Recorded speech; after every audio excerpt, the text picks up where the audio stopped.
Hi, I'm Audrey. And I'm Xanthe. And today we're making beeswax wraps. Beeswax wraps are fabric dipped in beeswax. They're kind of like an alternative To cling wrap. You can use it to wrap your bread, bowls of food. Fruit and vegetables and all of that. The best thing about them is that you can compost them when you're done with them. But you can use them for a long time, which is really good. So let's get started. To make these beeswax wraps, You'll need 2 brushes, a saucepan, tablespoons and teaspoons, fabric, pinking shears, a jar, a stick to mix it up, 30 grams of powdered pine resin, 50 grams of beeswax, and a tablespoon of coconut oil, a baking tray, and baking paper. and an adult nearby because we're going to be using the stove. After you've gathered everything that you need, turn on the oven to a low temperature.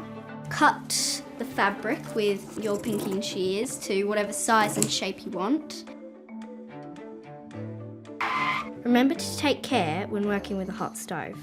Put your pot on the stove and put water in it halfway. And ask an adult for help putting the jar into the hot water. Double boil your ingredients inside the jar until they're fully melted. This will take probably 25 to 30 minutes. Make sure you stir it. This is the part where you might want to ask an adult for help. Never pick up a hot item without protecting your hands first. Take the jar off the stove and let the jar cool slightly before handling it. Lightly drizzle the beeswax onto your fabric. And spread it out with the brush as much as you can before it hardens. And then Put it in the oven for 1 minute or until it's melted. always use something to protect your hands when you're taking the wraps out of the oven. Bring it out again, brush it to get an even application, and lift the fabric and wave it a bit to make sure it's got air on it.